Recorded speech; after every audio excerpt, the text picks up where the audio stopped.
नमस्कार, Shankar study point में सभी विद्यार्थियों का स्वागत है। मैं आलोक तिवारी आज आप सभी लोगों के लिए जीव विज्ञान से महत्वपूर्ण प्रश्न को लेके आए हैं, जिसका भाग 3 होगा, जो एनटीपीसी ग्रुप डी और सभी परीक्षाओं के लिए अति महत्वपूर्ण होगा। चलिए देखते हैं पहला क्वेश्चन। पहला क्वेश्चन है, निम्नलिखित में से किसके द्वारा दूध खट्टा होता है? किसके द्वारा? वायरस के द्वारा, बैक्टीरिया, निमेटोड, प्रोटोजोआ। तो बताइए इन चारों ऑप्शन में कौन सा ऑप्शन सही होगा जिसके द्वारा दूध खट्टा होता है? तो किसके द्वारा खट्टा होता है? इसमें हमारा ऑप्शन सही होता है ऑप्शन नंबर सेकंड। किसके द्वारा? बैक्टीरिया के द्वारा हमारा दूध जो होता है वह खट्टा होता है। चलिए अगले क्वेश्चन की तरफ चलते हैं। अगला क्वेश्चन है, निम्नलिखित में से कौन सा रोग जीवाणु संक्रमण के कारण होता है? पहला ऑप्शन है पेचिस, दूसरा है दमा, तीसरा है कुष्ठ, चौथा हमारा ऑप्शन जो है वह है ए सभी। तो बताइए कौन सा इसमें ऑप्शन सही होगा?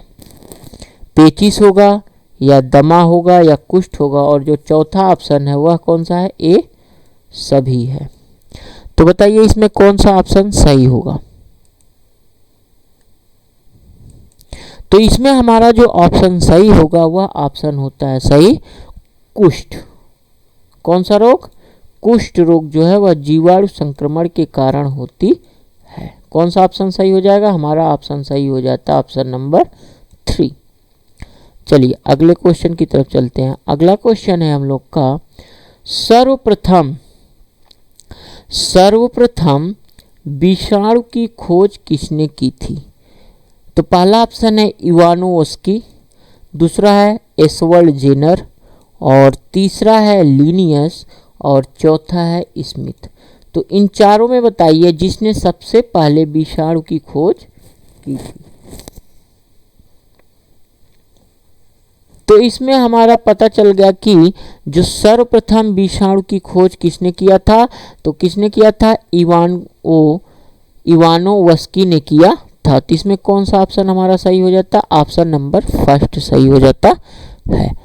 चलिए अगले क्वेश्चन की तरफ चलते हैं। अगला क्वेश्चन है, चेचक के लिए, यहाँ पे है चेचक के लिए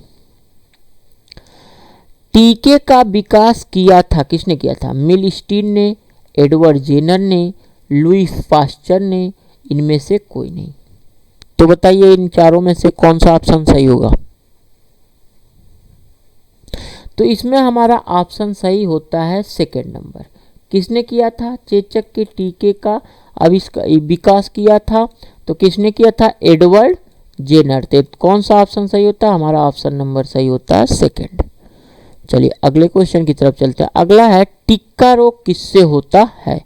ज्वार से होता है।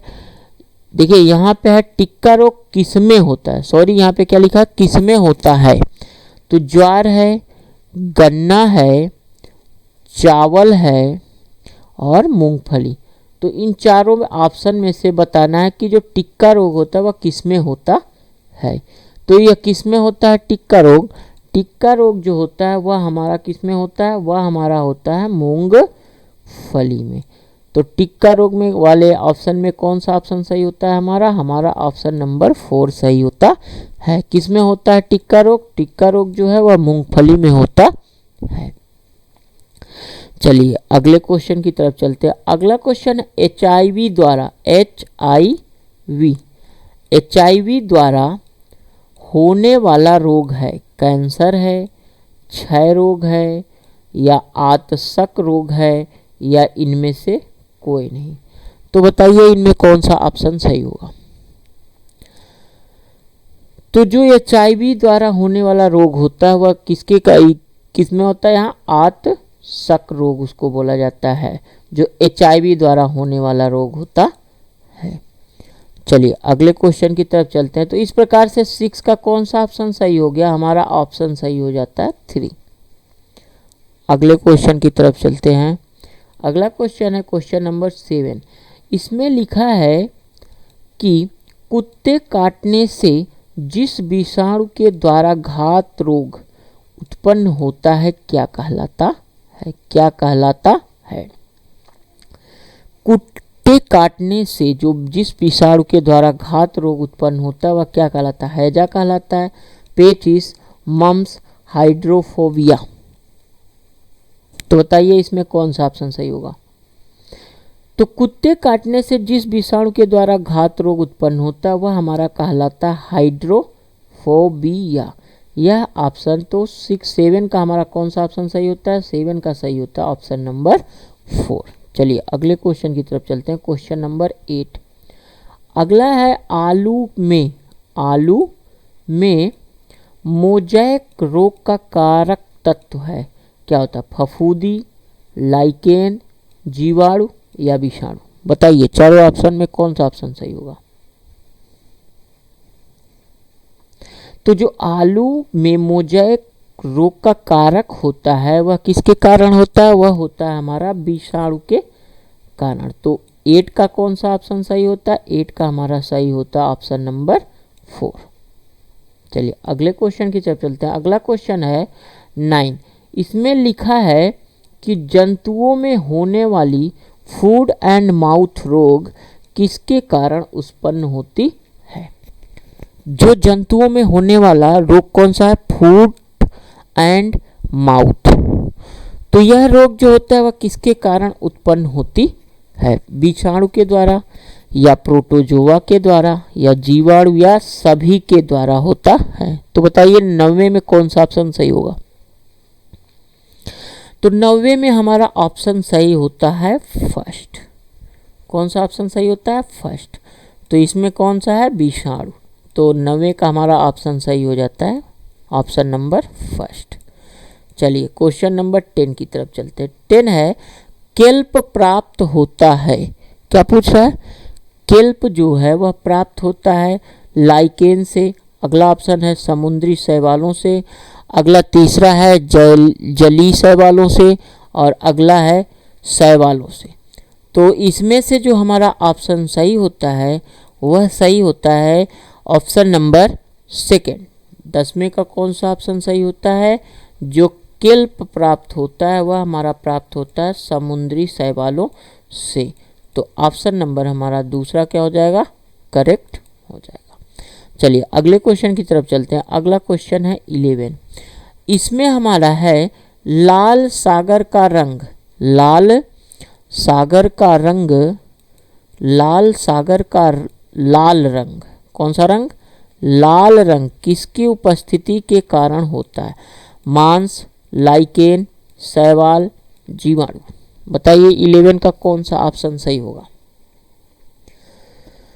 तो इसमें हमारा ऑप्शन सही होता है शैवाल। कौन सा ऑप्शन सही होता है? ऑप्शन तो 3 है, इसमें क्या लिखा है? शैवाल। तो कौन सा ऑप्शन 11 का सही हो गया? ऑप्शन हमारा हो गया 3।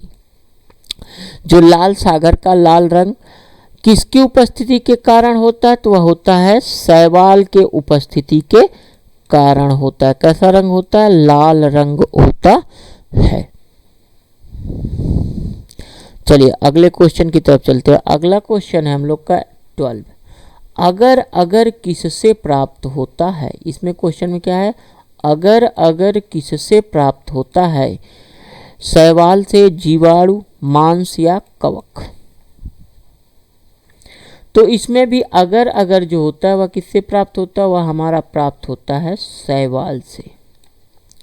तो 12 का जो हमारा ऑप्शन सही होता है वह ऑप्शन नंबर फर्स्ट सही होता है। चलिए अगले क्वेश्चन की तरफ चलते हैं। अगला क्वेश्चन है सभी कवक सदैव होते हैं। कैसे होते हैं?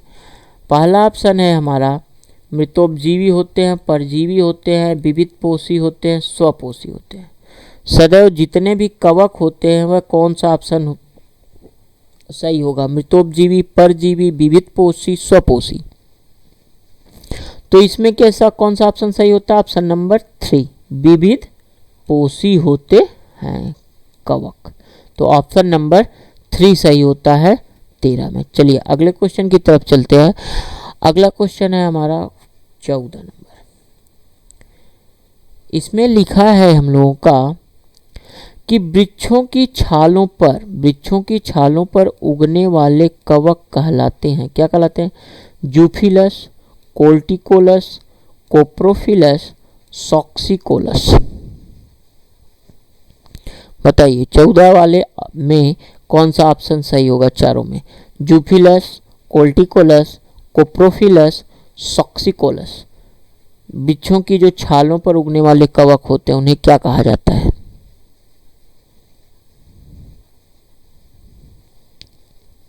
तो इसमें हमारा ऑप्शन नंबर सही होता है सेकंड, कोल्टिकोलस। ऑप्शन नंबर 14 का कौन सा सही हो रहा है?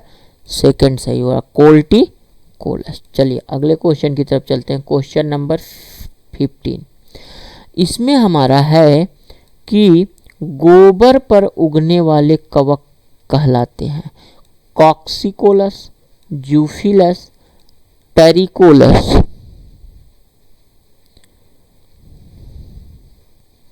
और अगला ऑप्शन हमारा है जो वह है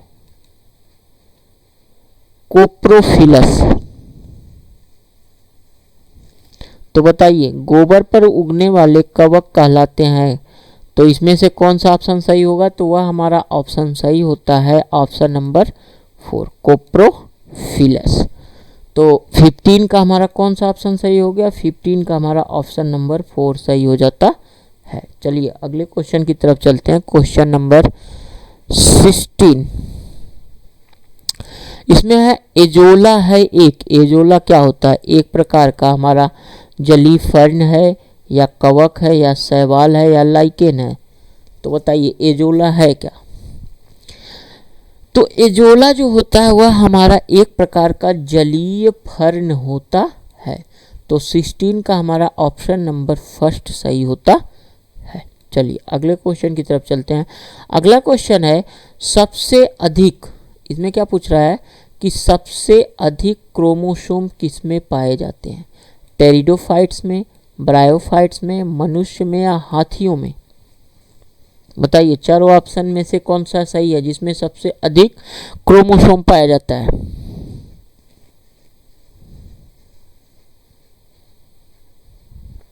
तो इसमें हमारा ऑप्शन जो सही होता है वह ऑप्शन सही होता है ऑप्शन नंबर 1, टेरिडोफाइट्स। चलिए अगले क्वेश्चन की तरफ चलते हैं। अगला क्वेश्चन है निम्न में बैक्टीरिया से फैलने वाला रोग है, तो कौन सा ऐसा है जो बैक्टीरिया से फैलने वाला रोग है? पहला ऑप्शन है हमारा चेचक, दूसरा है तपेदिक, और तीसरा है मम्स, और चौथा है पीलिया। तो बताइए 18 में कौन सा ऑप्शन सही होगा हमारा? यहाँ पे रहेगा फैलने। निम्न में बैक्टीरिया से फैलने वाला रोग कौन सा होता है? तो वह हमारा होता है चेचक। जो किसके द्वारा फैलता है? वह हमारा फैलता है बैक्टीरिया से। तो 18 नंबर में हमारा ऑप्शन सही होता है ऑप्शन नंबर 1। चलिए अगले क्वेश्चन की तरफ चलते हैं। अगला क्वेश्चन है जड़ें विकसित होती हैं, जड़ें विकसित होती हैं।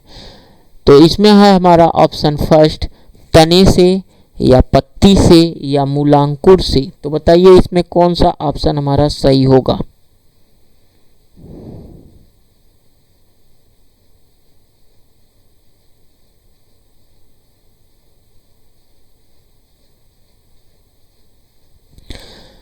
तो इसमें हमारा जो ऑप्शन सही होगा वह ऑप्शन सही होता है, इसमें पूछा था कि जड़ें विकसित होती हैं तने से या पत्ती से या प्रांकुर से या मूलांकुर से।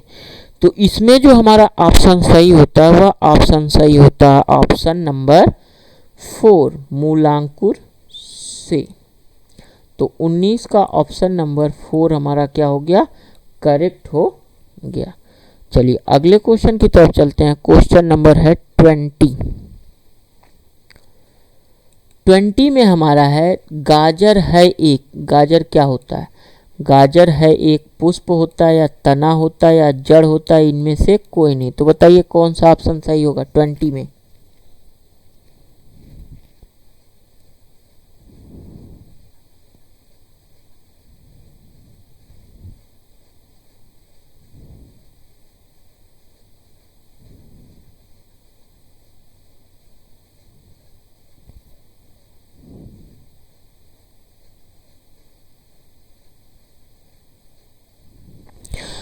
तो गाजर जो होता है वह क्या होता है, वह एक प्रकार का हमारा क्या है, वह हमारा एक प्रकार का जड़ होता है।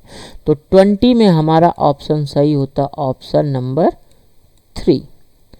तो ये आज थे साइंस के जीव विज्ञान से 20 महत्वपूर्ण क्वेश्चन जो ग्रुप डी, एनटीपीसी और सभी परीक्षाओं के लिए महत्वपूर्ण होंगे। शंकर स्टडी पॉइंट चैनल को सब्सक्राइब करिए, शेयर करिए, लाइक करिए और बेल आइकन को प्रेस करिए, जिससे आने वाली सभी वीडियो को विद्यार्थी सबसे पहले देख सके। थैंक्स।